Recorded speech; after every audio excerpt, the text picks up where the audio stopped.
Uh,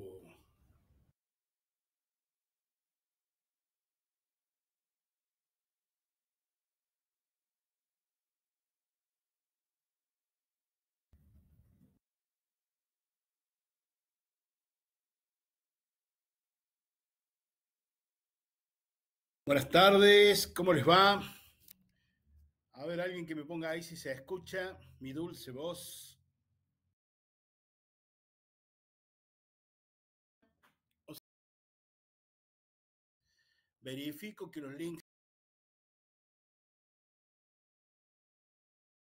dados uno estable o no es circuito fuertemente realimentado.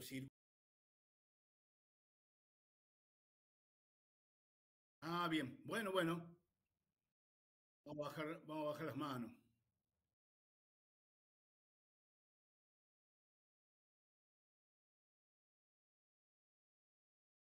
Estábamos diciendo que la diferencia es que estos circuitos secuenciales, a diferencia de los combinacionales, las salidas, o las funciones de salida dependen no solo de la combinación de las variables de entrada, sino también que dependen de la secuencia, el orden en el tiempo en que se van presentando. De ahí la denominación de secuencial. Esto es muy importante. Habíamos estado viendo que los circuitos, que son en este caso los flip-flops, que son el componente fundamental de los circuitos secuenciales, son circuitos fuertemente realimentados. Este concepto de la realimentación es lo que hace que el tiempo tenga importancia acá. Habíamos visto que tenemos tres tipos de osciladores: el multivibrador biestable, que se caracteriza por tener dos estados estables. Decimos que un estado es de salida, ¿no? El valor de salida. Decimos que un estado es estable cuando para cambiarlo de 0 a 1, de 1 a 0, necesitamos intervenir en el circuito. Es decir, no cambia por sí solo y permanece indefinidamente hasta que nosotros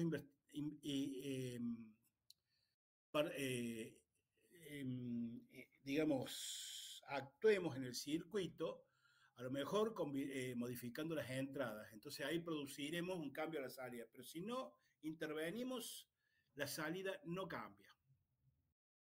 El mono estable tiene dos estados, uno astable o no estable y uno estable. Este tipo de circuitos, la salida cambia sola al cabo de un tiempo tau. Al cabo de un tiempo tau. ¿Mm? Este es el tipo de circuitos que denominamos temporizadores. ¿Mm? Los temporizadores que, digamos, sin necesidad, tenemos un estado de salida que sin necesidad de nuestra intervención al cabo de un tiempo cambia, ¿no es cierto? Y busca su estado estable. Y ahí sí, una vez que llegó el estado estable, no se modifica hasta que intervengamos. Eh, un ejemplo típico de esto que damos siempre es el tiempo que me da mi sistema de alarma domiciliaria para salir de la casa y cerrar la puerta. Yo pongo la clave en la alarma y el circuito me da un tiempo, y una vez que salí y cerré la puerta, el circuito realmente queda activado. Entonces ahí sí, la próxima vez que se abra la puerta, si no lo desactivamos, va a disparar la alarma. También cuando entramos, me va a dar un tiempo para llegar hasta la alarma y meter el código de activación.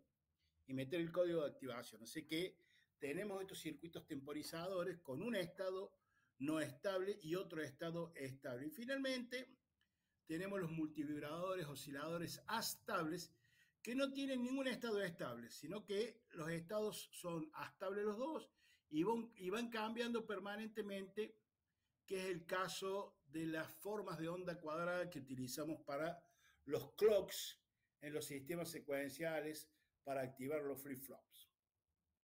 Acá estuvimos viendo cómo encontrar la tabla de verdad de este circuito realimentado, que es un flip-flop SR con compuertas NOR. Encontramos que este circuito, determinábamos la función del circuito. Era muy importante recordar que en el caso de este circuito con compuertas NOR, no usábamos la combinación 1-1, esta que está acá, por eso la ponemos como, digamos, condición sin cuidado, pero eso es porque nosotros estamos decidiendo hacerlo así.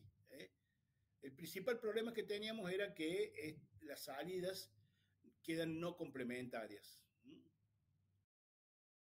Acá tenemos dos cosas importantes, la tabla de verdad de este circuito, de este free flop, en donde tenemos las entradas R y S, y como función de salida, la salida en el momento T más 1, y como función de entrada, la salida en el momento T. Si recordamos el diagrama inicial de este capítulo, nos fijamos que acá tenemos los valores de entrada, me va a dar un valor de salida, pero este valor de salida entra de nuevo, se realimenta, y esto puede hacer que la salida F cambie. Entonces estamos hablando de un momento en T y un momento, o sea, de la función en el momento T y en el momento T más 1, o si prefieren, en T menos 1 ustedes. Estamos hablando del antes y el después.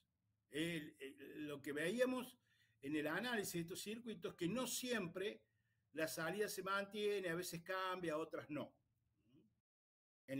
Comparando el estado T con el estado de T más 1. Pero lo interesante de esto era que a partir de la tabla de verdad encontrábamos la tabla de transiciones.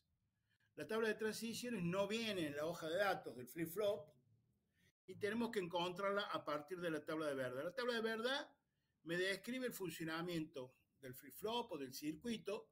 ¿Qué hago yo? Le meto a la entrada las combinaciones posibles, excepto en este caso la 1-1, hemos dicho que es una condición que no nos interesa utilizar. Y a partir de acá obteníamos la tabla de transiciones. La tabla de transiciones es la que utilizamos para el diseño, va a ser muy importante en el día de hoy, en donde yo tengo todas las posibles transiciones de Q de T en Q de T más 1, es decir, cómo cambia la salida en el momento antes y en el momento de después.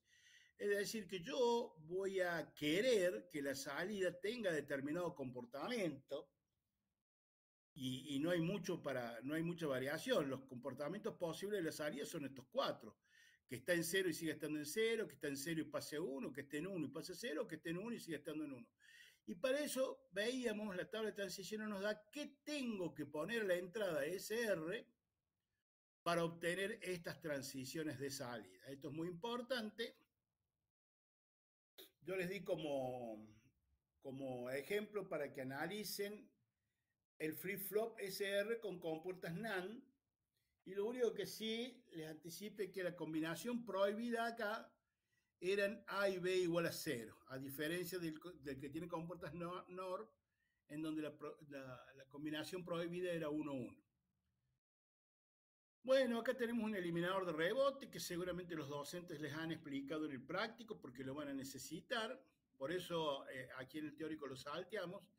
Y tenemos, digamos,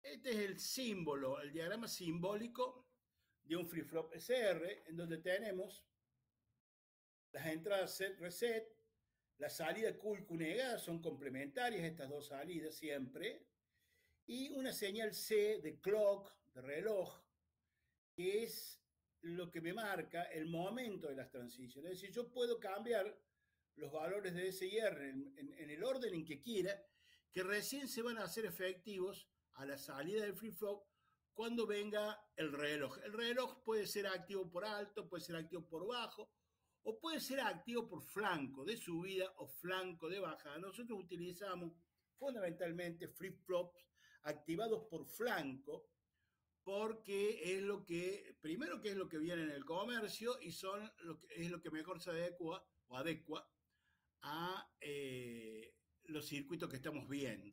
Pero nosotros usamos los flip-flop activados por flanco, pero no dejen de tener presente que también vienen activados por nivel. Lo único que le falta agregar a este diagrama son dos patitas, set y clear o set y reset, que habíamos visto que eran las entradas asincrónicas. Los flip-flop tienen estas dos entradas asincrónicas, a veces traen solo una de las dos, o set o clear. ¿Y qué efecto tienen las salidas asincrónicas? Que fuerzan la salida Q a un estado dado. Por ejemplo, el set pone a Q en 1 y el clear pone a Q en 0. Por supuesto que Q negada va a ser el complemento. Como deben ser complementarios, yo no puedo poner set y clear a la vez, porque yo no le puedo decir a la salida del flip flop que se ponga en 0 y en 1 a la vez. Son mutuamente excluyentes. Y ahí tenemos, digamos, completito lo que trae un flip flop. Trae sus entradas, el clock, las entradas asincrónicas set y clear o set y reset, y sus dos salidas Q y Q negada. En este caso practicábamos una realimentación que está indicada acá en el diagrama de las salidas Q y Q negada a las entradas de un flip-flop SR y obteníamos el flip-flop JK. Este flip-flop JK es muy importante, es lo que más se utiliza, porque lo importante del flip-flop JK, obteníamos su función y su tabla de verdad, pero lo importante del flip-flop JK es que no tiene combinaciones prohibidas de entrada. Puedo utilizar las cuatro combinaciones, 00, 01, 10, 11, y lo interesante es que estas cuatro combinaciones me producen comportamientos diferentes a la salida del flip-flop. Si las entradas J y K, ya no es R, J y K, son 00, la salida en Q de T más 1 no cambia. Si yo tengo Q de T 0, por ejemplo, en T más 1 sigue siendo 0. Si Q de T es 1, en T más 1 sigue siendo 1. Si J y K son 0, 1, la salida va a 0. Haya estado en lo que haya estado. Puede haber estado en 0, puede haber estado en 1, pero va a ir a 0. T más 1 pasa a ser 0, haya sido lo que haya sido. Y cuando las entradas son 1, 0, Q de T más 1 se va a 1, haya estado como haya estado en el instante anterior. Y finalmente, cuando las entradas J y K son 1, 1, la salida Q de T cambia siempre. Es decir, si estaba en 0 pasa a 1, si estaba en 1 pasa a 0. A partir de acá, obteníamos la tabla de verdad del flip-flop JK, en donde tengo las cuatro posibles transiciones de salida y qué tengo que poner en las entradas J y K para que esto se produzca. Esto era muy importante para, sobre todo, habíamos dicho, para el diseño. Acá tenemos otra vez el diagrama de un flip-flop JK, ahora ya no un SR, en donde, por ejemplo, acá la bolita a la entrada de reloj me está indicando que estos flip-flop son activos por flanco de bajada, y acá tengo una señal de reloj típica, y lo que importa es el tiempo que hay entre flancos de bajada, ¿no? Entre flancos de bajada. Porque el flip-flop va a conmutar, las salidas Q van a conmutar, las Q y Q negada, por supuesto, van a conmutar, las transiciones se van a producir coincidiendo con el flanco del reloj descendiente en el caso que esté indicado acá. Acá teníamos un flip-flop, digamos, primero que nada, tenemos de nuevo la tabla del verdad flip-flop JK. Vamos a analizar qué pasa con la segunda y tercera fila de la tabla de verdad. Fíjense que J y K son complementarias, y acá lo indicamos con esta compuerta negadora. Es decir, yo meto algo acá entra un 0, 1, 1, pero acá entra el complemento. O sea que nunca J y K son iguales. Y esto me dice que si esto está conectado de esta manera, la salida siempre es igual a J, no acá, a J. Ahora bien, la pregunta que nos hacíamos era, ¿para qué sirve un flip-flop que a la salida tiene el mismo valor que había en la entrada? Lo importante de este flip-flop es que ese traslado del valor que está a la entrada del flip-flop a la salida se produce en el momento del flanco de reloj y no en otro momento. Y eso es muy importante. Eso ya vamos a ver que lo vamos a utilizar mucho. A pesar de que parece una función media pavota, ya vamos a ver que es muy importante. Y en la última fila de la tabla de verdad tenemos el flip-flop JK con sus dos entradas en uno. Como están acá puestas a alimentación las dos entradas, vemos que la salida siempre cambia, siempre Q de T más 1 es el complemento de Q de T. Quiere decir que si la salida estaba en 0, pasa a 1, si estaba a 1, pasa a 0, y este modo de trabajo lo conocíamos como modo toggle, como modo toggle. Como ejemplo de modo toggle, poníamos la tecla de mayúsculas de la computadora, el caps lock, eh, que lo que hace no es que si lo aprieto se va a mayúscula y si lo suelto va a minúscula. No, cada vez que lo aprieto cambia. Si está en mayúscula pasa a minúscula, si está en minúscula pasa a mayúscula. Eso es un funcionamiento en modo toggle.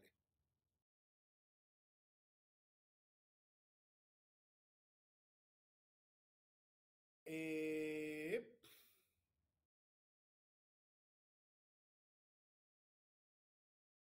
bien, esto lo vamos a saltear. Este flip-flop básicamente es un maestro de esclavo. No se van a topar mucho con la necesidad de utilizar este tipo de flip-flop. Básicamente son dos flip-flop en el interior de un único flip-flop. Lo que ocurre acá es que la primera parte del flip-flop actúa con el flanco de subida del clock y la segunda parte con el flanco de bajada. Entonces yo no tengo una transferencia directa de la entrada a la salida y tiene que haber un ciclo de reloj completo con una bajada y una subida o una subida y una bajada para que los valores de SIR provoquen las transiciones a la salida. De todas formas, lo importante de este flip-flop, de este diagrama que les estoy mostrando, es que tenemos visibles las entradas de set y de reset, en este caso son activas por bajo, y si yo pongo un 0 acá, la salida se va a 1, si yo pongo un 0 acá, la salida se va a 0. Habíamos dicho que la regla de oro es que no pueden ser las dos ceros, porque si no yo le estaría diciendo al flip-flop que ponga su salida en 0 y en 1 a la vez, cosa que no se puede. ¿Mm?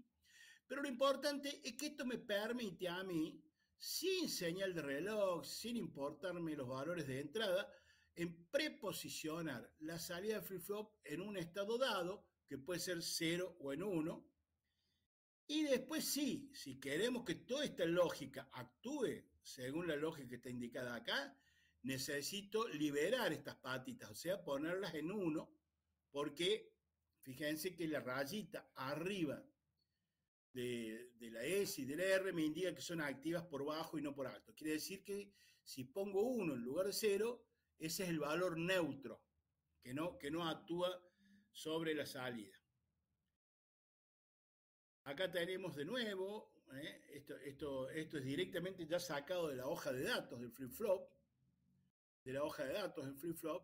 en donde vemos que en un chip, por ejemplo, que es esto, un 7476, me trae dos flip-flop JK completito con entradas de set y clear.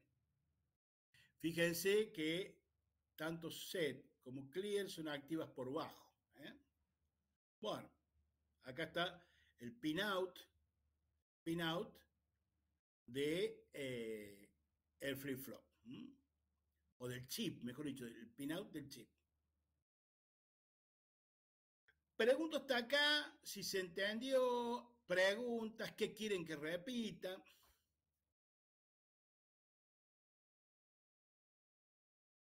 Piensen.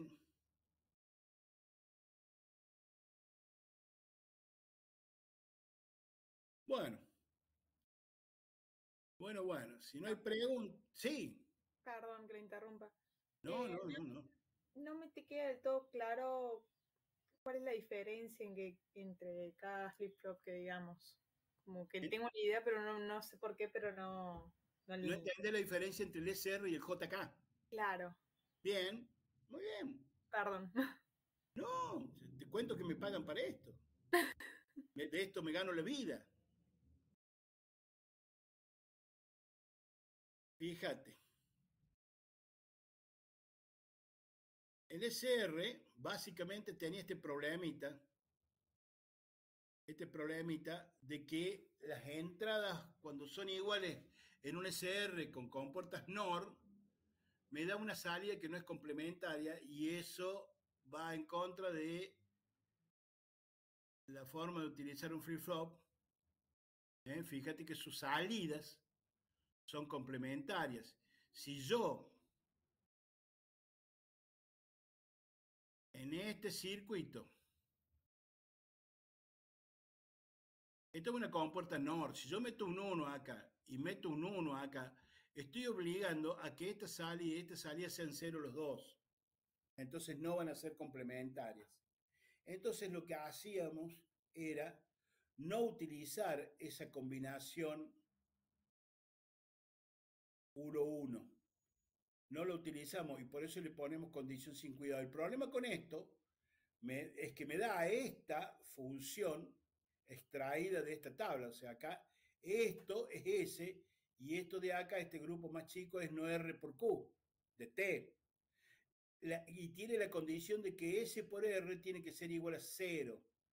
O sea, que no pueden ser S y R unos a la vez. Porque S por R, siendo los dos 1, es la única manera que acá me dé 1. Y eso identifica a esta columna, que los dos son 1. Eso, o sea, que yo puedo hacer esta expresión sí y solo sí, no utilizo estos dos cuadraditos del mapa de Carnot y los considero condición sin cuidado, ¿no es cierto? Pero tengo ese impedimento de que he decidido que estas dos entradas 1-1 no se utilicen. Acá, en este otro flip-flop, que también es un SR, si lo hacen se van a dar cuenta, que tiene un comportamiento, digamos, análogo al anterior. Digo análogo porque no es igual. Acá la combinación no permitida es A y B igual a 0, porque si yo tengo 0 en la entrada de una AND o de una NAND, estoy forzando a la salida, en este caso, a que esté en 1. Si yo pongo un 0 acá, estoy forzando a que estén en 1. Y en este caso, si yo tengo A y B 0-0, acá tendría 1-1 y no serían complementarios. Esta restricción del flip-flop SR, con estas realimentaciones, desaparecen. Fíjense que yo acá parto de la expresión del SR y reemplazo S y R por la función que me da el producto de no Q por J y de Q por K, y eso es lo que está entrando acá. Entonces yo en este SR de acá reemplazo y pongo lo que está entrando acá y lo que está entrando acá, que es reemplazo por esto de acá. Lo que en definitiva obtengo es esta expresión. Y esta tabla de verdad que está acá. Y lo importante de la tabla de verdad, y esto es lo que te tenés que grabar, es que no tengo ninguna combinación de entrada de J y K, que ya no son SR, son J y K, que esté prohibida. Puedo utilizar las cuatro, 0, 0, 0, 1, 1, 0 y 1, 1. Y lo interesante es que las cuatro combinaciones me dan cuatro comportamientos distintos de salida. Fíjate, en esta última columna yo tengo el valor de Q de T más 1, es decir, cómo queda al final, después del pulso de reloj, cuando el flip-flop actúa, cómo queda la salida. Y acá, si las entradas son 0, 0, la salida queda como estaba. O sea, Q de T más 1 es igual a Q de T. En esta otra, cuando J y K son 0, 1, la salida queda en 0, haya estado como haya estado. Si estaba en 0, siguió estando en 0. Si estaba en 1, pasó a 0. Acá queda en 1, haya estado como haya estado. Es decir, si estaba en 0, pasa a 1, y si estaba en 1, queda en 1. Y por último, cuando las entradas son 1, 1, que era la combinación que no podíamos usar en un SR con compuertas NOR, la salida cambia. Quiere decir que si estaba en 0 pasa a 1 y si estaba en 1 pasa a 0. Y de acá obtenemos la tablita de Verda. Entonces las dos tablas de Verda, si vos la tabla de transiciones, perdón, si vos comparas la tabla de transición de este flip-flop con el SR, vas a notar que son distintos. Este es un flip-flop como más completo, más potente que el SR. No sé si te aclaré. Sí, profe, perfecto. Muchas Bueno, gracias. del comportamiento, digamos, de los posibles comportamientos del flip-flop JK, obteníamos este flip-flop que está en verde, con sus entradas JK complementarias, que es el flip-flop D de dato. Y con sus dos entradas en uno, es el flip-flop T, toggle. Son, digamos, derivaciones del flip-flop JK. O, si te gusta, modos de funcionamiento del flip-flop JK. Insisto en no olvidar que los flip-flops vienen provistos de entradas asincrónicas que fuerzan la salida a un estado dado y yo obtengo ese. ¿Por qué se llaman asincrónicas? Porque no les importa el clock, no les importan los valores de entrada, no importa nada. Si yo meto un 0 en S, esto se va a 1, y si yo meto un 0 en R, esto se va a 0 y listo. Y si yo no quiero que el flip-flop quede enclavado en ese valor, necesito poner 1 y 1 acá para que el flip-flop funcione de acuerdo a su lógica. Habíamos dicho que esto era de la hoja de datos, cómo viene la presentación, dos flip-flops dentro de un chip. Y ahora sí me interesa que prestemos atención porque vamos a ver cómo usamos los flip-flops para resolver sistemas secuenciales. Fíjense, fíjense, acá tenemos, por ejemplo, un ejemplo. Este es un flip-flop, un circuito que ya vamos a ver cómo funciona, que se trata, pero miren, es una cadena de flip-flop JK que tiene sus entradas conectadas a uno, o sea que toggle, toggle, toggle y toggle. Y son 4 flip-flop JK conectados como toggle.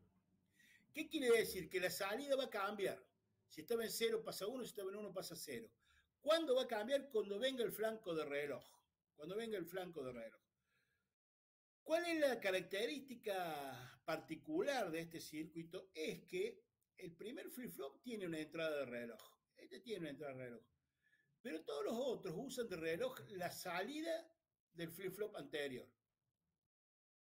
Acá tengo la salida y entra como clock de este otro. Esta salida entra como clock de este otro. Entonces, lo primero que podemos decir de este circuito, de esta cascada de flip-flop T, es que no tienen los distintos flip-flop la misma señal de reloj. Cuando en un circuito los flip-flop no reciben la misma señal de reloj, decimos que el circuito es asincrónico.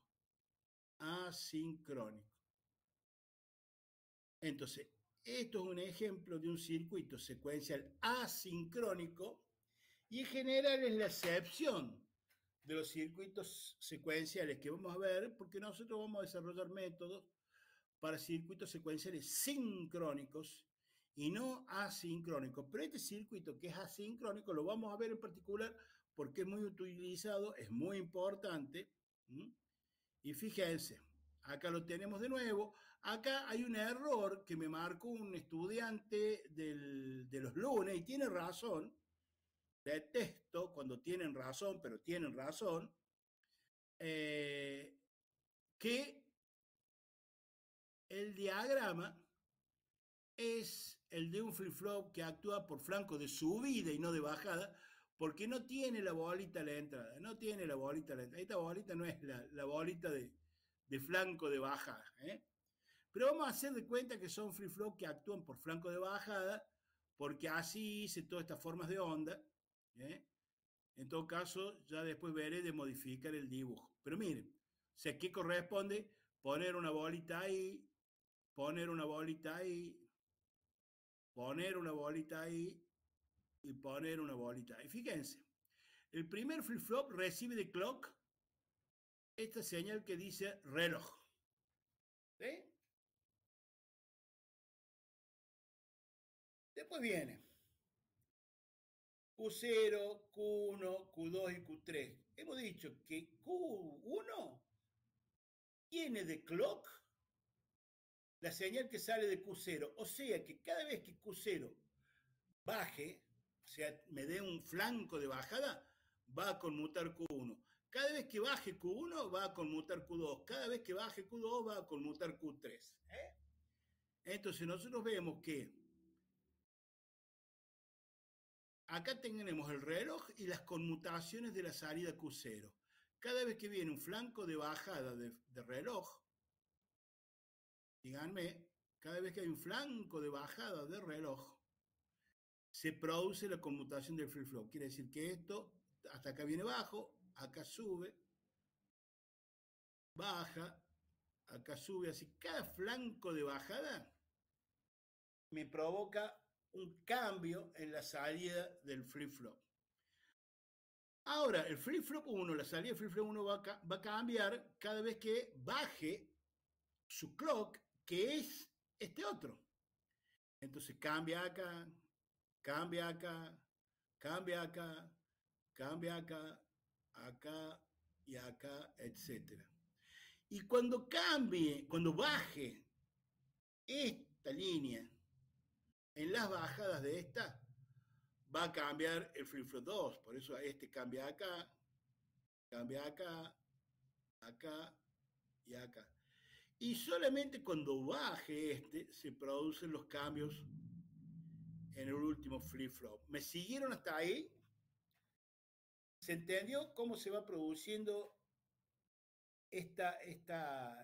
las conmutaciones, las transiciones en la salida de los flip-flop tal cual están conectados? A ver, denme una prueba de vida. Sí, profe. Bueno, gracias, Hugo. Entonces, si yo ahora me fijo, acá tengo 0000, que es el 0 en binario de 4 bits. El 0001 es el 1 en binario. El 0010 es el 2. Este es el 3. Este es el 4. Y así, las formas de onda, si yo las salidas Q, acá, acá, acá y acá, lo conecto al decodificador que diseñaron ustedes en el primer trabajo práctico, lo que voy a ver en el display va a ser 0, 1, 2, 3, una cuenta. Dice, el Q3 es el de mayor peso, exactamente, y el Q0 es el bit menos significativo. Less significant bit. Entonces, este es el MSB y este es el LSB. María Fernanda, bueno.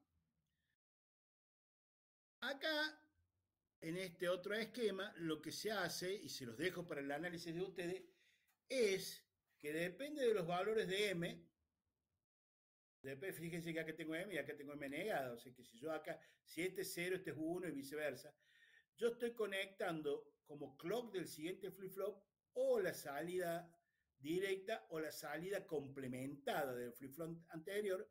Entonces habría que ver